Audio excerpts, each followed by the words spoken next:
think that the one thing we talked about before we started to do the whole thing, that we don't want this to sound as typical metal album. I mean, there is more or less like metal-ish things here and there, but we wanted to keep the whole album sound as far as possible from this modern, punchy, clean metal sound. For some songs we worked more or did some radical, not that radical arrangements, but like, you know, some. Yeah, because we knew that there's gonna be vocals, so you have to do some changes to the songs. But I think every single musician who played here, beside Esa, bring their own kind of a thing to every song, so it started to grow, and we were like, during this trip we both were like, okay, we're going this direction now, so this is gonna be much bigger than we ever expected, or yeah, so it was like a sum of several things, and as a producer you just have to keep the strings, you know, and try to, you know, keep the whole package together.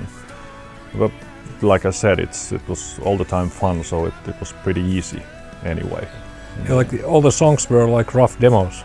I did some drum programming, and I played sloppy bass lines and keyboard really lines. And when you really have the real dudes playing like real stuff there, the whole like the character of the songs, they like turned into another dimension. And yeah, we were thinking like, yeah, it sounds like real music. Yeah. But the biggest thing was when we started to think about the vocals. Couple of songs we just sent the kind of a rough mix to the singers, and they came up. Some of them came up with their own lyrics and their own melodies totally. Some of the songs we sat down with Esa and just started to play with the ideas and melodies, and it was quite fast. We came up with the ideas, like, yeah, that's a good one, yeah, maybe we should do it like this, and easy again. Yeah.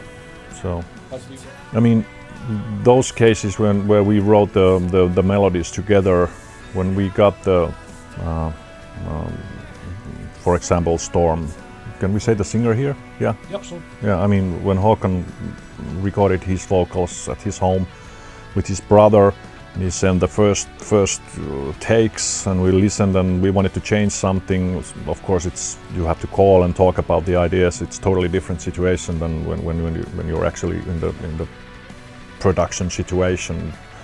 You can lead the singer, like, do this and that, but then you just have to listen and you know, call and write emails. Can you do this line like differently? But it was like the second version. He sent it, and that's it. I mean, we've been working with the great, really professional singers and musicians. It's been great. We just send the tracks, and he wrote them that, do your thing. Yeah. And when we got the tracks, I was totally like, this is it. Yeah. There's nothing I wanted to change. Yeah. It can be, I mean, you can always go there and start to tweak things, but that's what we kind of ordered. Yeah. Do your thing, and they did it, and it was totally perfect. Because yeah, we mentioned before that we have plenty of time, so we didn't have to work like daily basics here, and I think same thing when with the mixing. So, you know, had time to take off and do some other things and return to the mixing. So it was good when there were heavier songs. You were like swearing like, oh shit, there is these fucking distorted guitars that are ruining the whole sound. Yes. Because you know, distorted guitar and metal sound world is different than doing more organic instruments. And it's and I remember when we did the last version from the Storm, and the distorted guitars were too loud. Yeah. So I had to crank them a little bit down, and now it's not too metal. Yeah. That was the first time I thought that, you know, Actually, it's having like too much distortion in your guitar. It's actually pretty stupid. Yeah. So there's no going back. So the next Amorphis will be like reggae.